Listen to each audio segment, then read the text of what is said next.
last week in front of that crowd, and they asked about halftime adjustments and all that was going on. And remember what I said, it's not always an adjustment at halftime. Sometimes just remembering the game plan and playing better, tuning it up and just working through it methodically. They got it done in this case. Of course, I'll always remember that appearance because I had on a brown belt with black shoes, and you pointed that out in front of the crowd. So thanks for that. I said that out loud? You did. My bad. The offense now at the line, ready for their next drive. They had that lead that is now gone. It is completely gone.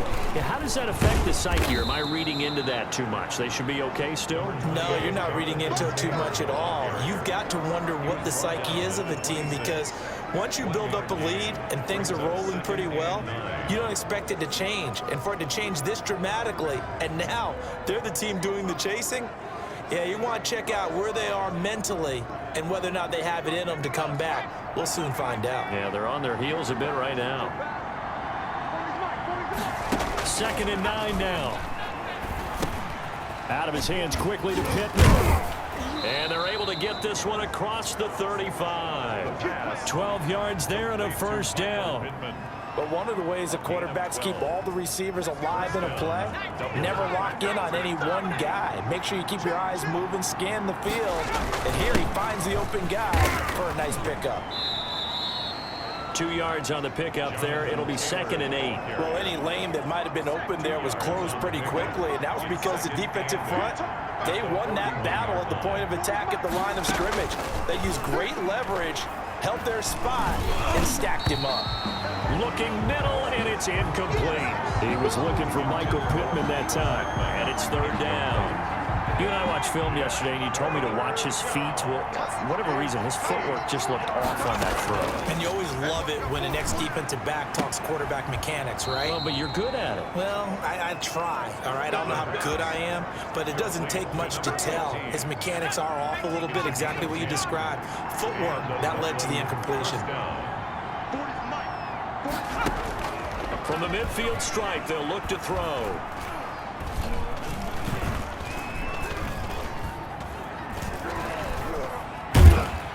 And he held on to it too long. A coverage sack. Down he goes. And partner, it's safe to say that the secondary really contributed to that sack. Yeah, nickel set, 5 defensive backs. They covered everything. Nowhere to go with the football. But my question is, why didn't he throw it away? Now then, after the sack, it'll be interesting to see what they have planned for 2nd and 23. Now he's going to swing this one out to his running back. And this winds up a gain of 4 to the 41. So many things have to come together just right for a screen pass to break for big yardage. The blocking, the timing of the pass to the runner, everything has to fit together just right. But on that play, the defense was able to disrupt things and hold it to a short gain. Now a pass hauled in downfield. And he'll get this one down near the 20-yard line, just shy of the 20. 3rd and 19, no problem, as they're able to convert. So the big play gets them all the way down to the outskirts of the red zone here for 1st and 10. Out of the gun, they'll look to throw. And it's caught. Touchdown. From 21 yards away. And his guys are going to retake the lead. And it was a tight window. He knew he had to rocket that thing in there. He got it done. And when you're able to complete one like that, your confidence has to just go sky high. You just mentioned it. Tight window, zings it in there despite excellent coverage. Result, touchdown. Back now just east of Manhattan in Brooklyn, where the 4th quarter will begin with a kickoff following the score on the final play of the 3rd quarter. Blankenship out to kick off. Takes this about 5 yards deep, and he'll just take a seat, and the drive will begin at the 25-yard line. Here's Brooklyn to once again go on offense, and they will be looking to answer the touchdown their defense just surrendered. Still a good chunk of time remaining here in the 4th quarter, and a chance to regain the lead in a tight one. Flush to his right. He'll try and run it. And he's going to be out of bounds, but not before he takes it inside the 40. Big yardage there on the scramble. It gets him a first down. At the 39-yard line.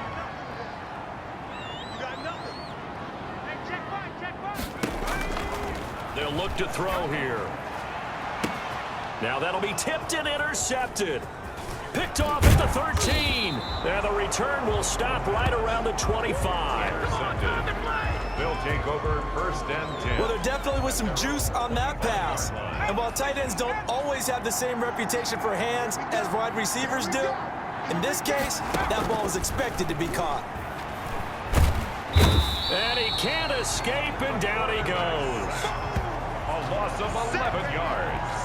It's 2nd. Great job defensively. I think he was trying to go through his progressions, find someone to get rid of the football. Before he knew it, he was on his back. So that just brings us right back to what you said in the beginning. A great job defensively. Nowhere to go with the football. That led to the sack. And he'll be taken down at the 18. That's a gain of 4 here in the 4th quarter, with them leading by 4 on the scoreboard. It's a gain of 4. And it's 3rd down. Now on 3rd and long, they'll look to throw. And he finds a man on the crossing route. And he'll be stopped at the 27-yard line, well short of the 1st down marker. I hate to surrender the football when you're nursing a slim lead, but they're going to have to punt it away. Trust that defense. It's the right play at this stage of the game as well. You don't need to press it here because you do have that little bit of a cushion, and you count on your D to make it stand up. A nice return there of 11 to help mitigate a good punt. Now here's the signal caller getting ready to lead this offense again. And the interception that ended their previous drive, that might be one we look back on and say that was the turning point of this game. Hey, partner, guess what? There's still time for a few. This is caught inside the 15. And he's able to get this way down deep into enemy territory. And a huge play that time. 56 yards. Only way to get the lead here, of course, with a touchdown. And that's what they're gunning for on 1st and goal. And he's going to press this one forward as they stop it right around the 1. That'll be a pickup of 4 as they work with his 4-point 4th quarter lead. 2nd and goal from the 1. They'll try to run this one in. And he'll take it into the end zone for a touchdown. Taking it in from a yard out. And his guys have once again taken the lead. He's got the hat trick now of rushing touchdowns. Also has his team the advantage. And I'm looking at it 2 ways here. If I'm on defense, I don't care what they do now. I commit as many people as it takes to slowing him down running the football. Even if they want to hit me over the top on play action, I just don't let him beat me that way anymore. And if I'm him, I'm in the huddle calling the plays myself. I don't care what play call comes in. I tell my quarterback, guess what? You're handing it to me again. And if I'm the quarterback, I'm saying, okay, that sounds good, right? And a nice return sets him up pretty good here right at the 30-yard line. 1st down and 10 at their own 30-yard line. Dublin's offense now set to take over.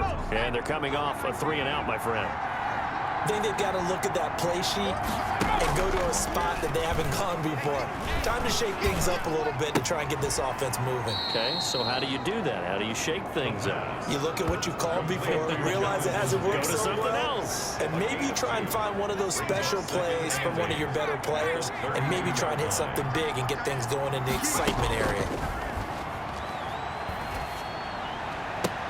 They'll tussle for it, and this is going to be caught. And he'll be out of bounds, but able to get it up past the 45. 16 yards, a 1st down.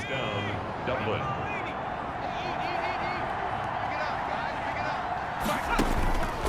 Now a shotgun snap as they'll look to throw. And this will be incomplete. Physical play on the football there, and it's 2nd down. As defensive coordinators around the league tell me all the time, that throw is not for every quarterback because you've really got to drive the ball downfield. It's going to be a tight window for him to fit that one into. In this case, unsuccessfully. Now here's a throw right side, taken in by his tight end. It's a loss of 4. Now 3rd down. Well, I know it goes against the instincts of the person catching the ball because all you're ever taught is catch the football, don't drop it.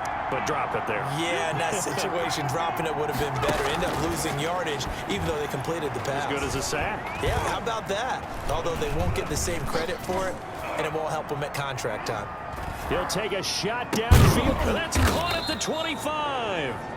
And they're able to work this to the 25 before it's all said and done. A big play there as they get the conversion on 3rd and 13. Well, we had a number of good games in the afternoon sessions, but this Sunday nighter might top them all. They come up here on 1st and 10. Now this one to his tight end out on the right side. And he'll go out of bounds in the red zone just inside the 20. Now after the completion, we're going to get a timeout, an injured player. 6 yards was the pickup on the last completion, so here's 2nd and 4. We'll check on his status when we get back.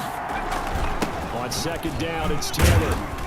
And he'll get this one down to about the 17. Give him a yard on the run there, and that's going to set up a 3rd down and 2. Down at the 17-yard line. It's a gain of a yard. And it's 3rd down. They don't need to run another play here before the 2-minute warning. Let's see if they do it anyway. And he'll find Pittman. And they've got it inside the 10 at the 8. They're able to convert on 3rd down, and that sets up a 1st and goal.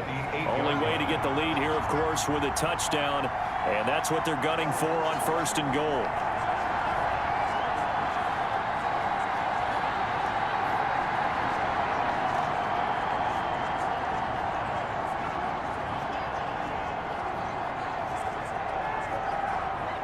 So it's our visitors with the football as we get you reset. And let's see what they've come up with offensively after having time to talk it over. They'll run here with Taylor. And he'll be stopped just outside the 5 at the 6.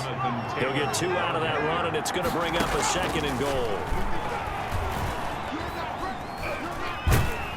And he can't get a throw away. He's taken down. A lot of tired bodies on that field, but this is a big play, 3rd and goal. Well, someone's closing in on the league lead. And he can't get a throw off. He's taken down. What a huge play at this point in the game. And it appears to me that someone's defensive coordinator is jockeying for a raise. A sack on 2nd and goal, a sack on 3rd and goal. Now brings up a decision on 4th down.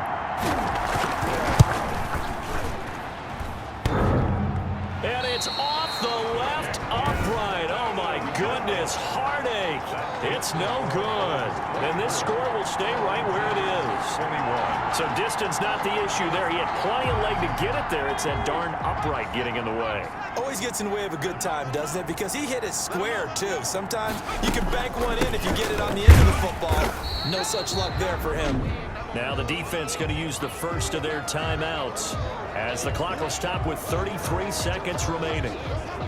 The run got 4. Now they deal with a 2nd and 6.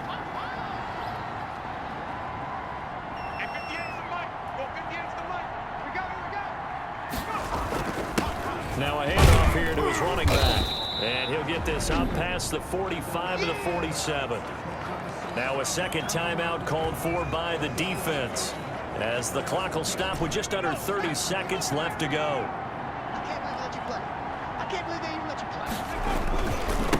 And again this time to the tailback. And he's got the 1st down yardage there as he takes it just across midfield. Now the defense will burn their 3rd and final timeout as they'll stop it with 25 ticks remaining on the clock.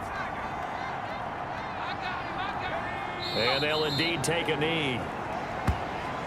Listen, anytime you take a knee to end a game, that means you've won it. So it doesn't matter whether it's home or on the road, but there's something a little extra special about doing it in front of your home crowd, isn't there? And the home crowd applauding. They're happy with what they've seen.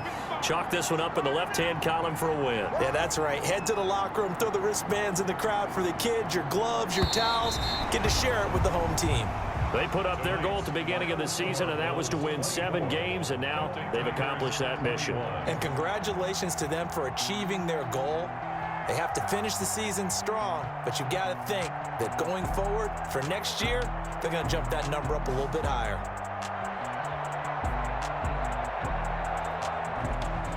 So that'll do it for us. For Charles Davis and all our crew, I'm Brandon Gaudin. You've been watching the NFL on EA Sports. So long, everybody.